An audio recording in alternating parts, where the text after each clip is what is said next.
Assalamualaikum warahmatullahi wabarakatuh.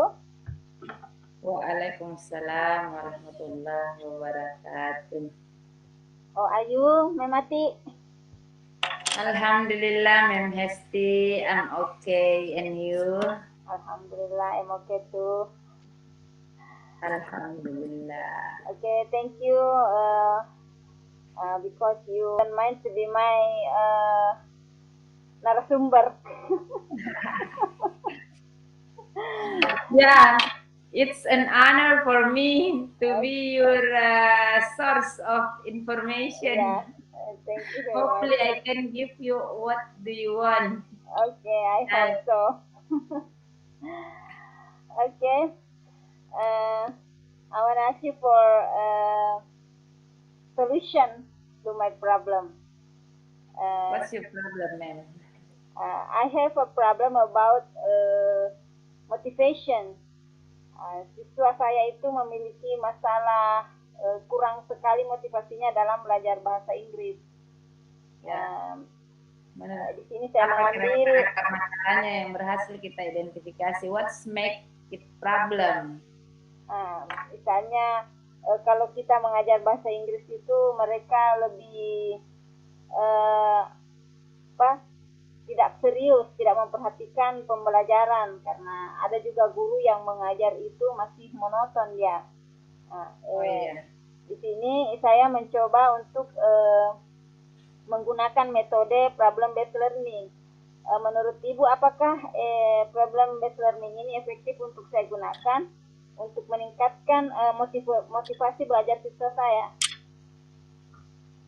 Ya, kalau menurut saya ya namanya problem based learning berarti ya siswa diharapkan mampu untuk menyelesaikan permasalahan yang dihadapi, begitu, Dik? Iya, iya. Ya, dengan langkah-langkah yang ya beberapa langkah yang akhirnya bisa membuat siswa menemukan solusi atas permasalahannya sendiri.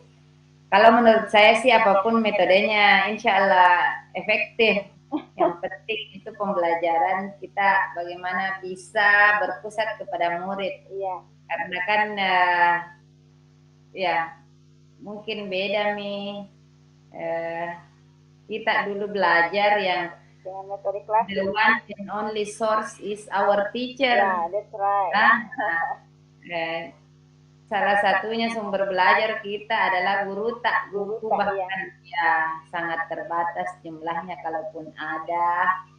Dan ya berbeda dengan sekarang, there are many source of learning, sumber belajarnya bahkan tak terbatas, bisa dijangkau kapan saja, di mana saja dengan berbagai media yang kita punya. Jadi ya memang betul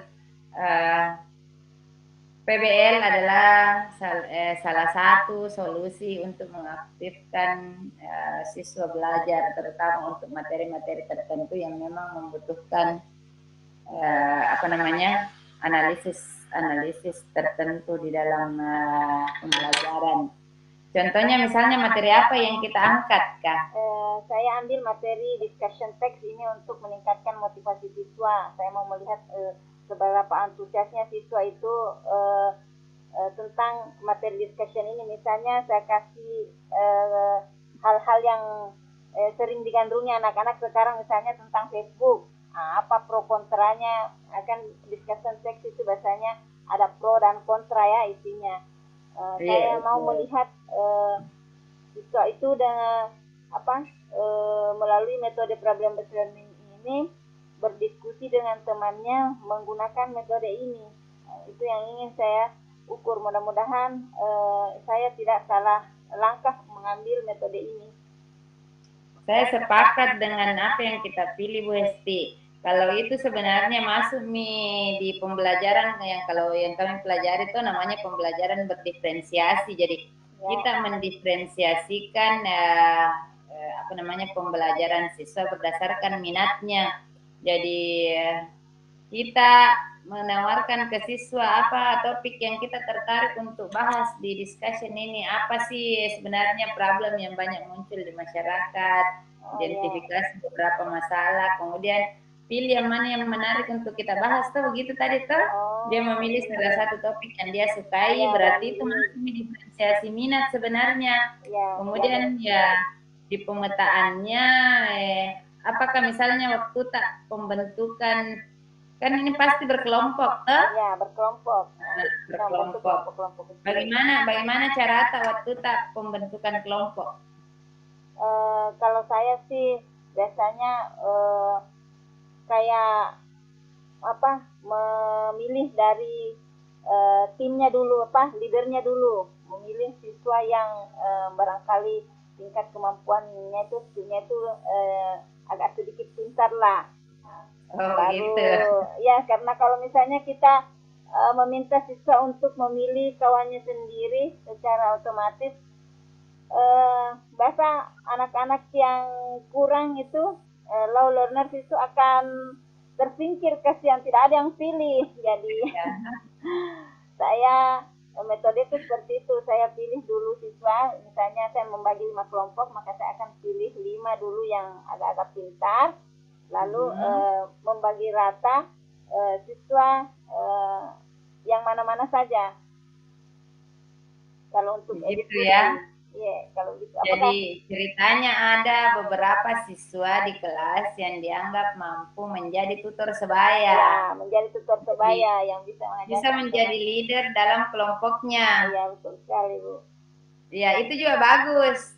Bagus juga karena setidaknya di dalam kelas itu ada yang bisa menuntun, seperti ada yang bisa menjadi penuntun untuk kelompoknya.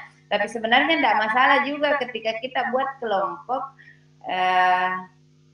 jangan kita takut bahwa itu yang tidak bisa nanti tersingkir, kemudian yang pintar nanti bosan karena dia sudah paham sekali materi, baru kita stay di situ-situ terus makanya kita manfaatkan menjadi tutor sebaya. Nah, ini sebenarnya yang coba saya terapkan juga, termasuk pada saat menggunakan PBL. Selain tadi diferensiasi minat, ada namanya diferensiasi berdasarkan kesiapan belajar. Jadi kita petakan dulu tuh, kita kasih asesmen diagnostik terhadap pengetahuan anak-anak tentang materi discussion text. Nah, dari hasil pemetaan mungkin kita kasih 3, 4, atau 5 pertanyaan. Yang penting kita rasa pertanyaan itu sudah bisa membuat hasilnya, sudah bisa kita jadikan patokan untuk membuat pemetaan bahwa si ini ternyata jago nih. Ini ternyata kemampuan pengetahuannya tentang discussion text di level sedang. Si ini sama sekali tidak tahu apa-apa tentang discussion text. Nah, ini sebenarnya di diferensiasi kesiapan belajar justru kita kelompokkan berdasarkan kesiapannya. Jadi yang pintar kita kelompokkan sesamanya orang pintar. Yang agak sedang dengan siswa yang kemampuannya sedang. Dengan yang low learners ini juga dengan sesamanya low learners berdasarkan hasil pemetaan tadi. Nah, di sini nih kita bisa kompleksitas materinya kita bedakan. Sesuai dengan level mereka tuh. Materinya kita bedakan. Yang pintar kita kasih masalah yang memang agak kompleks, membutuhkan analisis yang lebih tinggi, yang di bawah-bawah. Yang tengah-tengah ini dikasih memang problem yang mungkin umum sekali dibahas, sehingga mereka juga tidak terlalu banyak kesulitan dan juga bisa diimprove. Dan kebetulan saya akan menggunakan di sini hot juga. Iya, betul. Nah, yang level rendah ini kita tentu tidak bisa tuntut untuk dia berada di level hot. Betul. Memang masih kemampuannya terhadap materi itu rendah tuh, jadi kita kasih yang sederhana saja. Level hotnya itu kita bedakan dengan level hot yang agak betul. Sesuatu yang mungkin hot di level low learners ini kan menjadi hal sederhana di level yang tadi. Jadi itu sebenarnya di konsep diferensiasi begitu, Bu Hesti. Jadi jangan khawatir bahwa di kelompok itu orang bodoh semua, Ji. Kita harus pahamkan bahwa ketika kamu berada di sana justru kamu akan merasa rendah karena kenapa capaian mereka terlalu tinggi, Mita. Dan begini, tingkat bantuan yang diberikan kepada kelompok ini memang berbeda.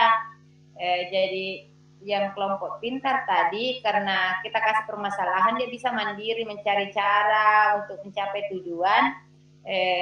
Kelompok yang rendah inilah yang kita harus, kalau istilahnya itu scaffolding, dibantu, ya bantu, kita tetap harus berusaha dampingi terus, tetapi bantuannya itu dikurangi sedikit demi sedikit. Sampai bisa. Sampai mereka bisa. Nah, sampainya dia bisa, itu namanya scaffolding. Jadi tetap kita kasih masalah, semua suruh identifikasi masalah, tapi tingkat masalah yang mereka kaji berbeda-beda. Supaya maksudnya tidak seperti, kan kalau kita jadikan yang pintar tutor sebaya itu sudah sering gitu, hampir di mana-mana sering dilakukan. Nah, bagaimana saya tantang Ki ini ceritanya, siapa tahu itu metode PBL bisa efektif dengan mendiferensiasikan kesiapan belajar siswa. Tak coba Ki loh. Ya, insya Allah akan saya coba, akan saya sampaikan besok sama. Jadi bisa di minatnya juga tetap diperhatikan. Jadi tetap kita tanya, karena itu memang paling menarik anak-anak ketika dia berminat terhadap topik tersebut dan kita suruh bahas. Iya. Ini juga saya juga punya ini reading comprehension rendah ini, saya pakai discussion text juga ini. Nah, ya ini juga masalah yang memang agak karena selain kita harus paham sebenarnya memang bahwa English is a foreign language for us, ya. Jadi ketika siswa memiliki pemahaman rendah terhadap suatu bacaan, memang harus sangat dipahami. Kenapa? Karena tingkat kosakatanya siswa saja itu levelnya memang masih rendah, tetapi ya namanya guru tidak boleh pesimis lah ya. Lalu ada cara untuk bagaimana meningkatkan. Kalau naiknya satu langkah, yang penting naik daripada stay di situ. Ya, daripada jalan di tempat. Ya, daripada jalan di tempat. Saya biasa justru membuatnya sederhana begini. Saya mulai dengan bermain kata. Mencari kata, jadi kan itu anak-anak tidak akrab antara tulisan dengan pengucapan, ya, spellingnya, saya awali dengan main spelling saya dulu. Jadi mencari di apa namanya, untuk memperkenalkan kata-kata yang saya anggap sulit di teks. Cari kata misalnya spelling experience, dia cari di mana halaman ini. Jadi berlomba, tap your table. If you find the word, tap your table. Jadi mereka lomba, jadi ramai mereka. Mereka main sambil mencari tuh. Tapi jangan langsung ada yang sebut di mana tuh. Ya buat kesepakatan. Bagaimana caranya? Apakah raise hand atau tap the table? Terserah mami yang mana sepakati. Kalau raise hand ya raise hand kita. Kalau saya biasanya tuh siswa pintar jadikan di pengawas, bantu kasih siapa yang ini, siapa yang duluan ketok meja, siapa yang bisa. Jadi oke. Biasa kan anak-anak itu terutama yang mirip-mirip, nggak tahu ini, apalagi kalau hanya satu kali disebut kata-katanya. Nah, cari experience is in paragraph 3 line 4 misalnya, jadi diacak ke bawah, ke tengah, ke atas, ke samping-samping kanan, ke samping kiri, naik lagi. 10 kata itu sudah lumayan nih untuk diperkenalkan. Kadang juga dengan dikasih beberapa yang kalimat utama itu saya jumble words kita, baru susun. Ide utamanya biasa saya ambil kalau sempat. Jadi enggak bisa juga tuntut semua pahami satu persatu itu. Karena biasa kan bayangkan nih kalau siswa tak satu teks, sebenarnya kalau mau cepatkan scan baru tahu artinya. Ini tantangan sebenarnya, karena dengan mudah dia scan, kemudian langsung muncul artinya, tapi dia tidak tahu kata mana yang berarti ini, kata mana yang berarti ini. Jadi ternyata tujuan pembelajaran sebenarnya artinya dia paham itu teks, tapi tidak bertambah kemampuan bahasa Inggrisnya. Ya betul, metode baru juga ini. Ya, jadi Biasa saya kumain bagi saya itu bilang sama anak, ya kita mungkin materi yang kita lihat kompleks, tapi dengarkan dulu instruksiku. Saya tidak akan membuat instruksi yang kompleks tinggi kalau memang belum paham hal-hal yang sederhana. Jadi dengan memilih kata kita mulai mungkin tadi yang gampang-gampang, kata yang mudah didapat, mudah dipahami, tapi naik-naik levelnya ya akhirnya. Sampai yang sulit. Iya. Saya stop dulu di saya ambil dulu charger, lobet ke laptopku sayang. Oh iya silahkan. Ya, saya tinggal sebentar. Sudah terhubung. Adik, perbaiki dulu adik. Kasih ke HP aman. Oke, yang terakhir ini tentang grammar. Ini siswa saya kurang sekali grammarnya. Sekarang masih saja selalu salah. Saya akan menggunakan metode yang namanya keren di sini, tapi barangkali bahasa sudah kita terapkan sebenarnya di kelas, yaitu tentang teknik mistake buster. Oke. Apakah kita Terima punya kasih pengalaman tentang itu? Baru ini saya terus terang tidak tahu apa namanya, cuma mungkin ya seperti yang terjelaskan tadi, alhamdulillah sudah sering dilakukan. Iya betul, ini sering-sering sebenarnya dilakukan, cuma namanya saja yang kita tidak kenal. Iya betul. Kan begini, kalau grammar itu biasanya kan dia prior knowledge harusnya tuh, misalnya untuk belajar materi discussion text, maka siswa harus paham dengan present tense. Ya, jadi saya akan pakai simple past karena saya juga ada materi host itu saya pakai naratif, jadi saya gunakan simple past. Selalu minta mereka untuk menghafal irregular verb dari kelas 10.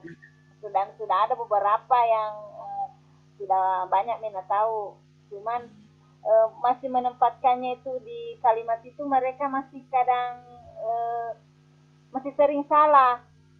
Saya mau menggunakan mistake buster ini, barangkali menurut Ibu efektif ya digunakan ini, insya Allah, mudah-mudahan. Iya, kalau kita yang paham sebenarnya efektif. Kalau kita paham tensis sangat efektif. Itu tadi memahamkannya dulu.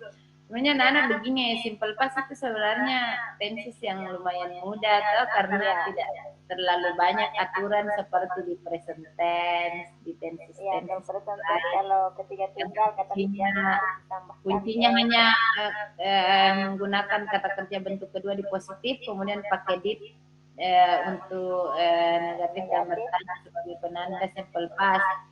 Tapi ternyata itu tidak cukup juga untuk membuat siswa paham. Ya, misalnya kita kasih kalimat she didn't went to school, kan gitu tah, she didn't went to school.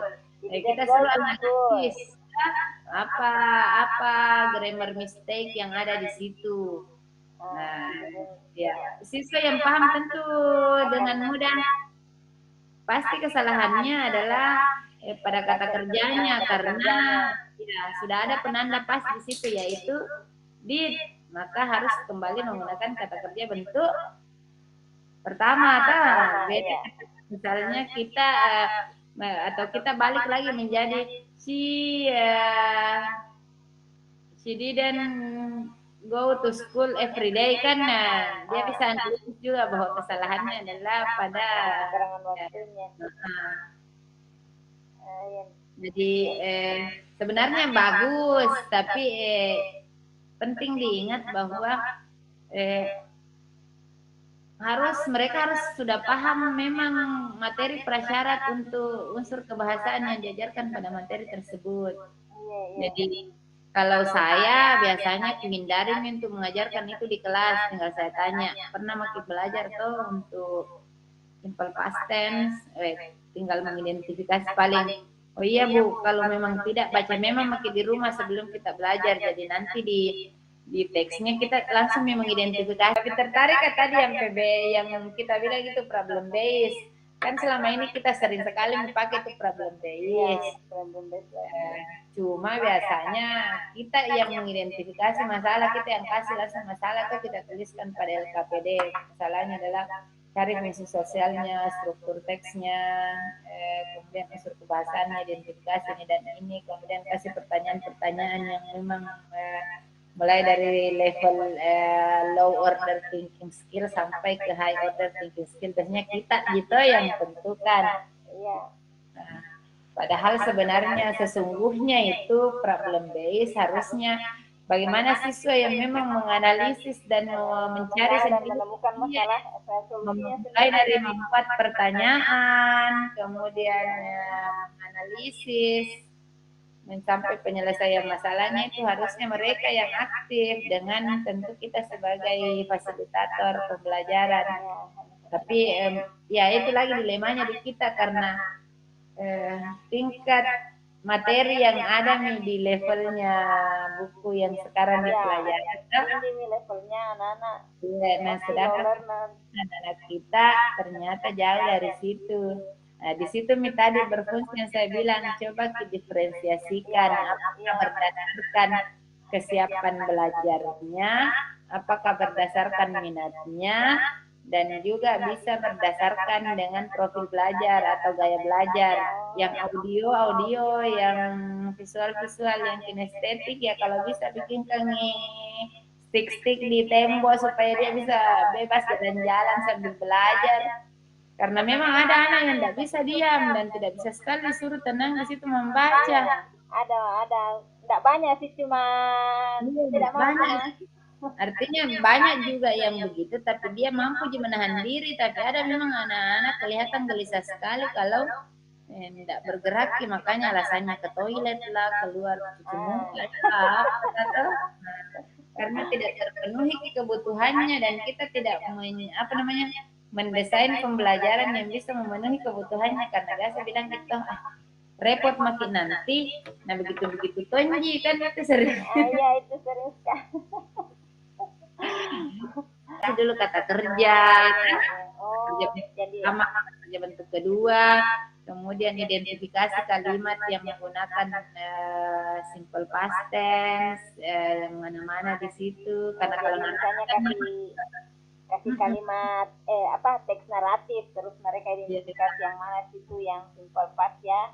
Iya betul. Itu konsep diferensiasi bukan harus di kurikulum Merdeka. Nah ini juga, ya kebetulan saya masuk di penggerak Merdeka Belajar.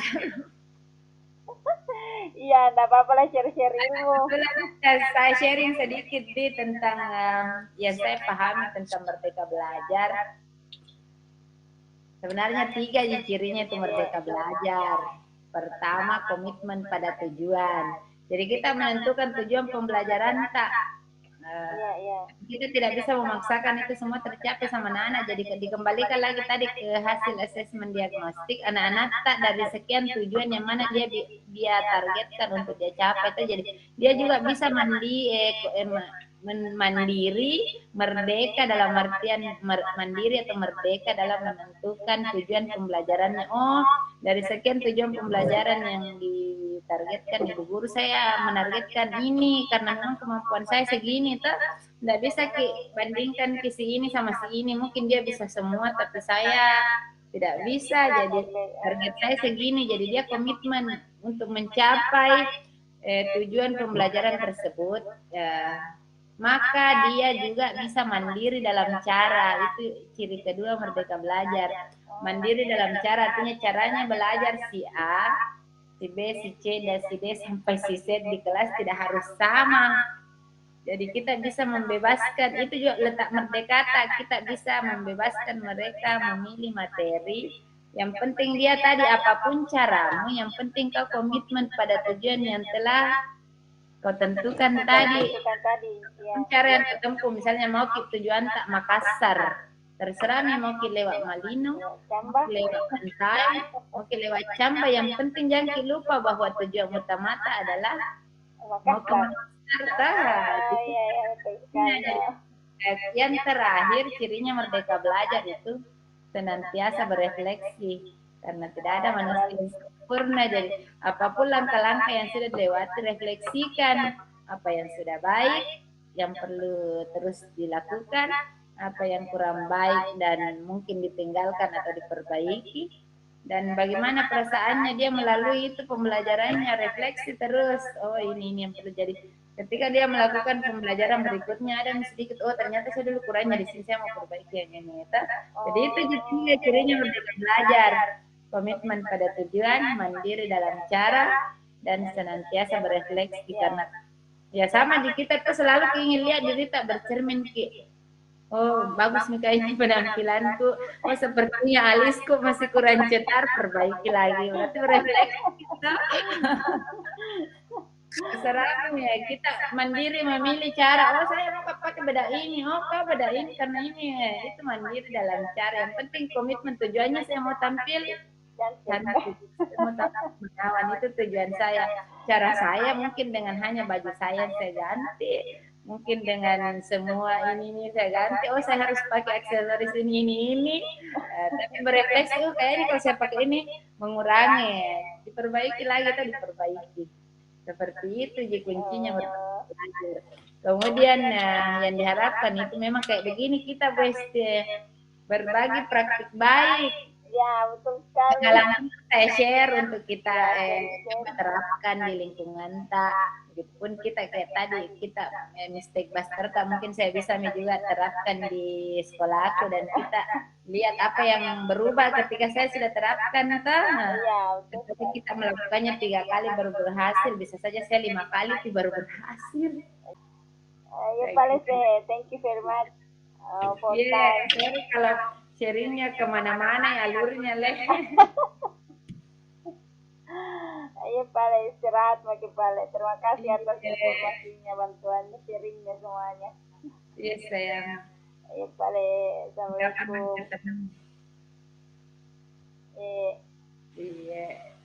Assalamualaikum. Waalaikumsalam warahmatullahi